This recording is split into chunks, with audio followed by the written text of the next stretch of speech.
During the Great Depression, the poorest families survived better than the wealthy and middle class. Not because they were smarter or luckier, because they owned things the wealthy didn't. Things that worked when money became worthless. This seems impossible. Poverty is supposed to be devastation. Wealth is supposed to be security. But during the Great Depression, the relationship inverted. Wealthy families watched their portfolios evaporate. Middle-class families lost homes, jobs, savings simultaneously. Poor families adapted and endured. The difference wasn't intelligence or work ethic. The difference was asset type. Poor families owned land that grew food. Wealthy families owned stocks that became paper. Poor families owned animals that reproduced. Middle-class families owned homes they couldn't pay for. Poor families owned skills that generated income. Wealthy families owned credentials that meant nothing. When the system collapsed, poor families had things of actual use. Wealthy families had things of assumed value. The assets the poor already owned turned out to be the only things that actually mattered. To understand what saved poor families, you need to understand what destroyed everyone else. And why the things poor people already owned turned out to be the only things that mattered. Poor families survived because they were already poor.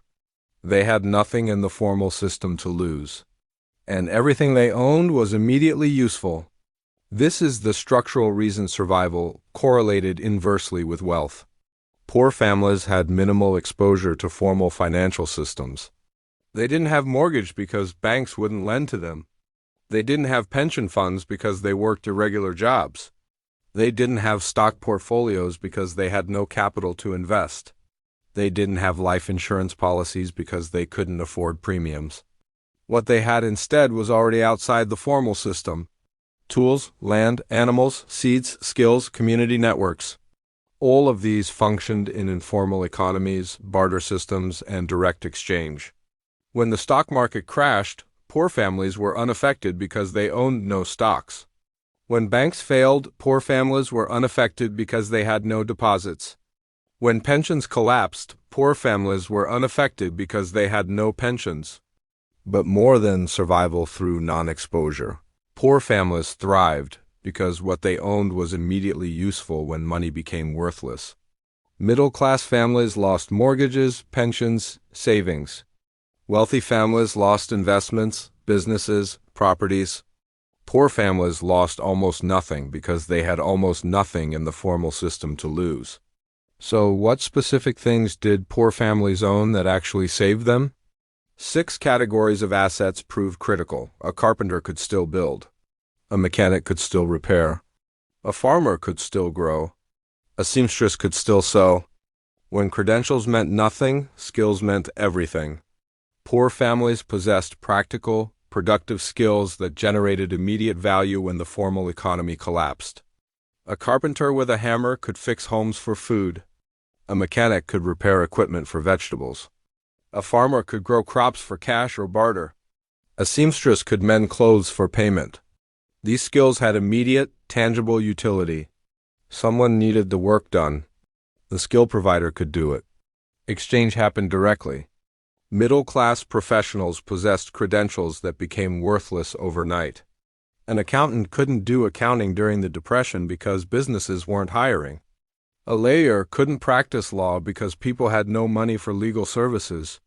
A manager couldn't manage because companies were shutting down. A teacher couldn't teach because schools had no money for salaries.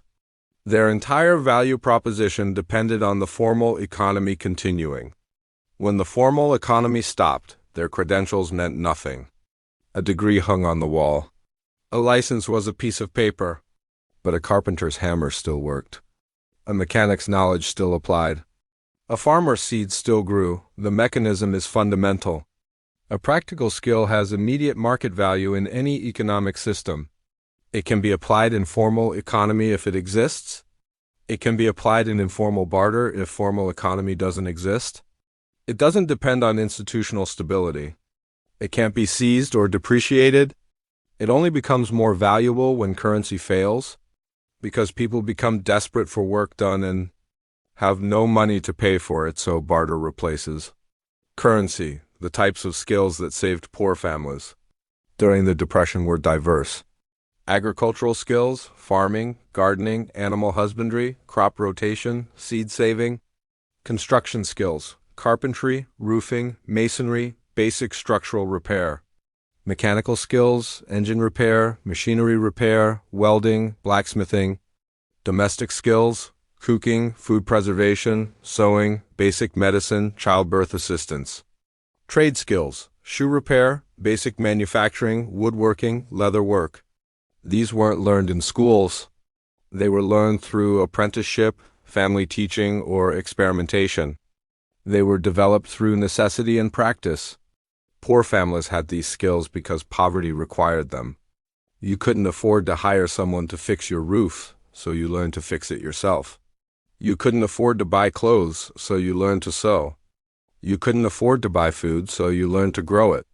By the time the Depression arrived, poor families had developed the exact skills that became most valuable. Middle-class families had outsourced these skills for decades. They hired carpenters, repairmen, cooks.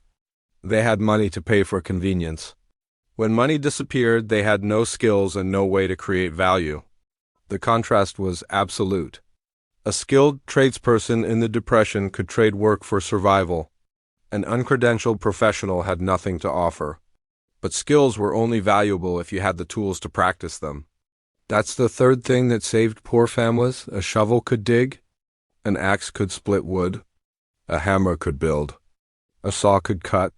When money became worthless, the ability to work became everything. And work required tools. Poor families owned physical tools that enabled productive work. Not machines. Not expensive equipment. Hand tools. Basic tools. Tools that didn't require electricity, fuel, or maintenance beyond sharpening or occasional repair. A shovel could dig wells, trenches, gardens. An axe could split firewood for heating and cooking. A hammer could build shelters, repair roofs, construct furniture. A saw could cut wood for building or fuel. Wrenches could repair machinery. A plow could turn soil for crops. These tools had direct productive value. Someone needed work done. A tool owner could do it. Work could be traded for food, shelter, or other goods. Middle-class families owned no tools.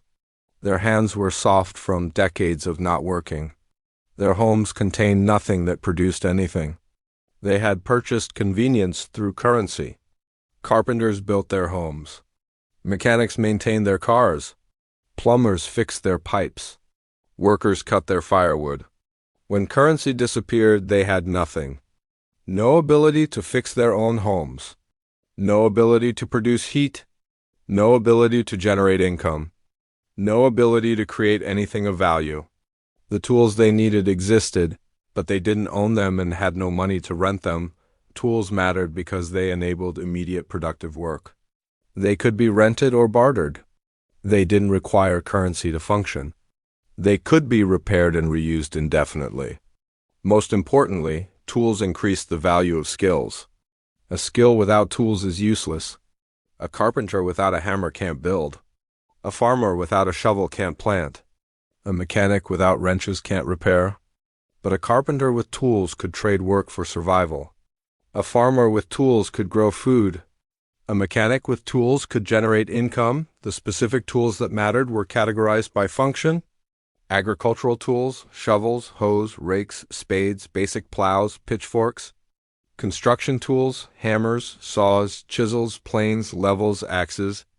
Mechanical tools, wrenches, screwdrivers, pliers, basic toolkits. Domestic tools, knives, cutting boards, pots, pans, cast iron skillets, cooking equipment. Preservation tools, canning jars, pressure cookers, salt containers, drying racks, root cellar storage equipment. These were tools that poor families had accumulated through necessity and poverty. You couldn't afford to hire someone, so you learned to do it yourself. You couldn't afford to buy tools, so you saved for years to acquire basic equipment. By the time the Depression arrived, poor families had tool collections that became invaluable. Middle-class families had eliminated tools from their homes. Decades earlier, they had hired professionals for everything. Tools were for poor people, for manual laborers, for people who had to do their own work. By the Depression, middle-class homes contained no shovels, no axes, no hammers beyond a single nail hammer for hanging pictures. Tools were as foreign to middle-class life as poverty itself. When the Depression forced work, middle-class families had no tools and no way to acquire them. Tool prices increased as demand surged. Tool availability decreased as production slowed.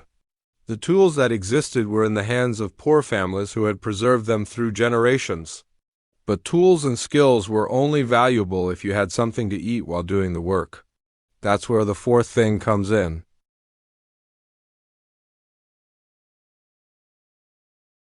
While middle-class families watched food disappear from stores and prices triple, poor families were eating from preservation jars they'd filled during better times. And they could make more. Poor families preserved food seasonally as a survival mechanism. They couldn't afford to buy food year-round, so they grew food during harvest and preserved it for winter, canning vegetables and fruits in glass jars, drying beans, peas, corn, meat, salting fish and meat, storing potatoes and root vegetables in root cellars, fermenting vegetables and dairy products. By the time autumn arrived, poor families had built stores of preserved food that would last through winter. This wasn't optional. This was survival. Without preservation, winter meant starvation. Poor families had generations of knowledge about food preservation. Mothers taught daughters. Fathers taught sons. Techniques passed through families for centuries.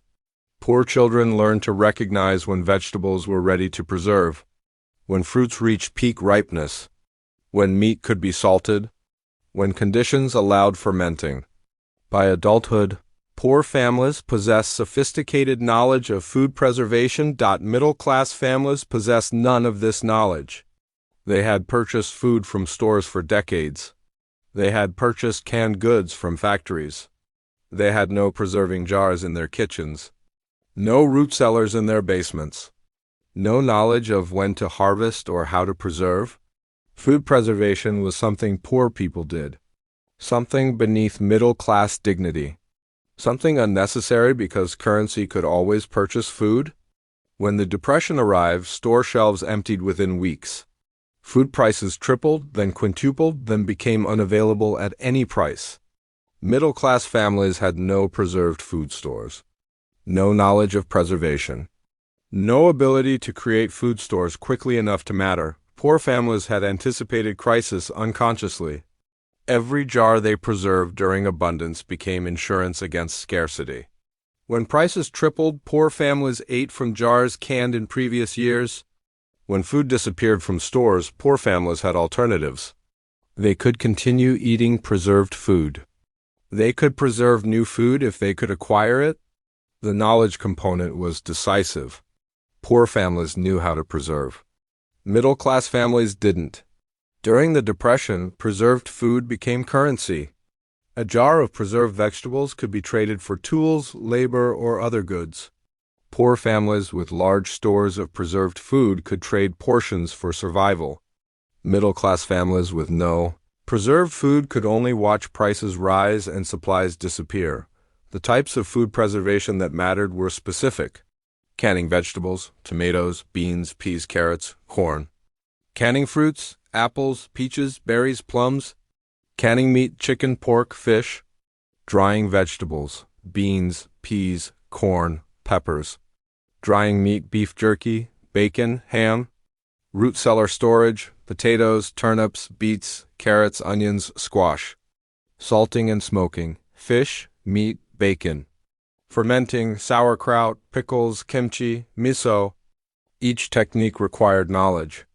Each required equipment. Each required timing and skill. Poor families possessed all of these. Middle-class families possessed none. Why this mattered during the Depression was fundamental. Food became scarce. Store-bought food prices tripled, then became unavailable. Poor families could eat from stores built during abundance. A jar of preserved vegetables canned in 1928 was as valuable in 1931 as currency would have been. More valuable because currency couldn't buy food, but a jar of preserved food could feed a family. Poor families could trade preserved food for other goods. A jar of canned meat could purchase tools. A jar of preserved vegetables could purchase fuel, could trade for cloth, for soap, for anything they needed. Middle-class families had nothing to trade. They had no preserved food. They had no alternative supply. They could only watch their savings disappear, paying inflated prices until prices became infinity and food was simply unavailable at any cost. But preservation required containers and equipment. That's the fifth thing that saved poor families. Chickens laid eggs. Goats produced milk. Pigs produced meat. When food disappeared from stores, poor families had animals producing food daily. Middle-class families had nothing. Poor families kept small livestock as a survival mechanism, not as a hobby, not as decoration, as a food production system. Chickens provided eggs daily. A single chicken laid approximately 1 egg per day. A family with 10 chickens had 10 eggs daily. Eggs were protein, fat, calories. Eggs could be eaten fresh. Eggs could be preserved. Eggs could be traded. Goats produced milk. A goat produced milk for approximately 9 months per year after kidding. Milk provided calories, protein, fat. Milk could be drunk fresh. Milk could be made into cheese for preservation. Milk could be traded. Pigs provided meat, fat, fertilizer. A single pig provided several hundred pounds of meat when butchered. Pig fat could be rendered into lard for cooking. Pork could be salted and preserved. Every part of the pig had value. Rabbits provided meat and hides. Rabbits reproduced rapidly, creating expanding herds from minimal initial investment. Rabbits converted grain and garden waste into meat. Larger families with more resources sometimes kept cows for milk and meat. The animals didn't require purchased feed. They ate garden waste, kitchen scraps, grass, foraged vegetation. During the Depression, when purchased grain became impossible, animals still survived because they could be maintained on scraps. A chicken could survive on kitchen waste and insects. A goat could survive on grass and weeds. A pig could survive on almost anything. This was crucial. Animals didn't depend on supply chains. They didn't require currency. They converted available resources into food. Animals reproduced, creating expanding assets. A pair of rabbits could become dozens within a year. A goat could kid annually, doubling the herd. Chickens laid eggs that could be hatched into new chickens. Each breeding season, the herd expanded. An initial investment of a few animals became a food production system that grew with time. Byproducts had value. Fertilizer from animal manure enriched gardens. Hides from rabbits could be made into clothing. Feathers from chickens could be used for pillows or insulation. Bones could be boiled for broth or made into tools. Why animals mattered during the Depression was absolute. They provided renewable food sources independent of stores. They didn't depend on supply chains. They didn't require currency. They could be maintained on scraps and garden waste. They reproduced, creating expanding assets. Food production was independent of economy. A chicken didn't care if the stock market crashed. A goat didn't understand currency devaluation. They produced food regardless of economic conditions. They provided food when stores had nothing. They provided food when prices became astronomical. They provided food when money became worthless. The resilience factor was fundamental. Animals were self-renewing. They didn't require purchase or replacement. They required only basic shelter and food that could be produced locally. They could be bred to increase herd size. They provided daily or periodic food production independent of any external system. A family with 10 chickens, 2 goats, and a pig had a food production system that operated whether the economy functioned or not. Historical evidence confirms this. Rural families with animals fared better than urban families during the Depression. Urban poor with access to community animals fared better than urban poor without. Families who expanded animal ownership during the Depression thrived. Those who kept animals throughout the crisis maintained nutrition. Those without animals faced starvation when store food disappeared. The difference between survival and destitution often came down to whether a family had Animals producing food, but animals needed shelter, and that shelter became crucial. That's the sixth thing that saved poor families. When middle-class families lost homes and had nowhere to go, poor families had multi-generational housing and community networks. They weren't alone. They survived together. Poor families lived in close community or multi-generational housing arrangements. Extended family members lived in the same house or nearby. Neighbors knew each other.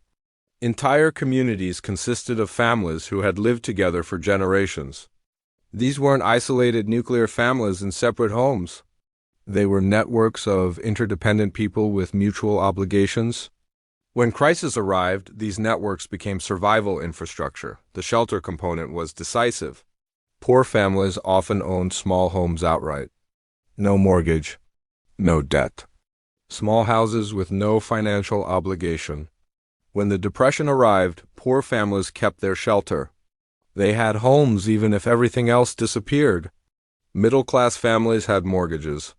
Monthly payments that seemed manageable in prosperity became impossible in depression. Banks foreclosed. Families lost homes. By 1932, foreclosures were cascading. Middle-class families who had owned homes for years suddenly had nowhere to live. Poor families who rented cheaply sometimes had landlords who couldn't afford to evict during crisis. Eviction required legal process and enforcement. Landlords were struggling too. Poor families often kept housing through informal arrangements. When they couldn't pay rent, landlords looked the other way rather than evict. Middle-class families had no such luck. Banks had no sympathy. Foreclosures proceeded mechanically. The community component was survival infrastructure. Poor communities had informal lending networks. One person had money temporarily, loaned it to another. Repayment happened when possible. No interest, no paperwork, just mutual obligation. Skill sharing happened naturally. The person with carpentry helped the community build and repair. The person with farming knowledge helped others grow food. Food sharing occurred constantly. A family with preserved food shared portions with neighbors during scarcity. Child care and elder care became communal responsibility rather than individual burden. Information networks operated informally. Job opportunities were shared immediately. Information about where food could be found traveled through networks. Emotional support during crisis was constant. No one faced catastrophe alone. Why this mattered was fundamental. Survival wasn't individual, it was collective. Resources stretched further when shared. A jar of preserved food fed one family for weeks or a community for days. But a community sharing meant everyone ate rather than one family hoarding. Skills had value in community. A carpenter helped everyone. Everyone returned help when the carpenter needed it. Tools had value in community. One community member owned tools that everyone borrowed. The borrowing created obligation that was repaid in other ways. Mutual obligation created safety net. If one person faced crisis, the community responded because that person would have responded to others in crisis. Historical evidence confirms this. Rural and community-based families fared better than isolated urban families. Multi-generational households survived. Nuclear families isolated in single homes struggled. Communities where people depended on each other thrived. Communities where people were strangers suffered. The poorest communities with the strongest networks often had better outcomes than slightly wealthier communities with weak social bonds. Survival correlated less with absolute wealth and more with community resilience. These six things: land, skills, tools, preserved food, animals, and community weren't expensive. They weren't status symbols. They were functional, productive assets, and when the system collapsed, they were the only things that mattered. The middle class had more money than poor families. But more money made things worse, not better, because all their assets became worthless at the same time. Bank savings became inaccessible when banks failed. 9,000 banks failed between 1930 and 1933. Depositors lost everything. Accounts that showed $5,000 on paper became zero. The money was gone, Not stolen. Not seized. Simply gone. Banks had lent deposited money to people who couldn't repay. Banks became insolvent. Depositors lost their savings. Stock portfolios became worthless. The stock market crashed in 1929. Stocks that cost $100 per share became $5, then $1, then worthless. People who had invested their life savings in stocks watched their net worth evaporate. Some stocks never recovered value. Some companies ceased to exist. Bonds became worthless. Government and corporate bonds issued before the Depression became uncollectible. Companies couldn't repay. Governments faced default. Bondholders lost principal and interest. Real estate became impossible to sell. Middle-class families owned homes with mortgages. They wanted to sell and relocate for work. No buyers existed. Property sat unsold for years. Owners couldn't escape mortgage. Professional credentials became worthless. Lawyers couldn't practice because people had no money for legal services. Doctors couldn't collect fees. Accountants couldn't find clients. The credentials on the wall meant nothing. Cars became liabilities. Fuel prices skyrocketed. Maintenance became unaffordable. Cars sat in driveways unusable. Fancy homes became liabilities. Mortgage payments were impossible. Property taxes couldn't be paid. Homes were foreclosed. Fine furnishings became worthless. Beautiful furniture couldn't be eaten. Couldn't generate income. Couldn't be traded for survival goods. Why these assets failed was structural. All depended on the economic system continuing. All had no intrinsic value when the system failed. Couldn't be eaten. Couldn't generate income. Couldn't be traded for food or shelter. Were frozen in place. Couldn't be moved or converted to anything useful. The cruel irony was absolute. Middle-class families had been told to invest in these assets. Told they were safe. Told they would appreciate. Told they were security for the future. They were the opposite of security. They were concentration of risk in a single failing system. When the system failed, all assets failed simultaneously. The lesson is clear. During the Great Depression, the families who survived weren't the richest. They were the ones with functional, productive assets. Assets that had value independent of the economic system. The Great Depression was nearly a century ago, but the principle is unchanged. The families with functional, productive assets survive. The families with status assets are destroyed. Economic systems operate on the same principles today as they did in 1929. When systems function, status assets appreciate and functional assets seem quaint. When systems fail, the relationship inverts immediately. Functional assets become precious. Status assets become liabilities. The modern middle class owns the same things as the 1920s middle class. Bank savings instead of preserved food. Stock portfolios instead of animals. Mortgaged homes instead of paid-off shelter. Professional credentials instead of practical skills. Cars instead of the ability to walk. The vulnerability structure is identical. The concentration of wealth and failing assets is identical. The timeless principle is mathematical. Functional assets exceed status assets in value when systems are stressed. Productive capacity exceeds consumption capacity. Community exceeds isolation. Skills exceed credentials. Self-sufficiency exceeds dependence on system. The framework for thinking about assets today is straightforward. What would survive if the system failed? What would generate income if traditional economy stopped? What could be eaten if supply chains broke? What could be produced, not just consumed? What community do you have access to? The Great Depression teaches that survival depends on what you own, not how much you own. Poor families owned land that grew food, skills that generated income, tools that enabled work, preserved food that lasted, animals that reproduced, and communities that sustained them. They didn't own the most. They owned the right things. That distinction, what you own, not how much you own, is the difference between thriving and being destroyed when the system changes.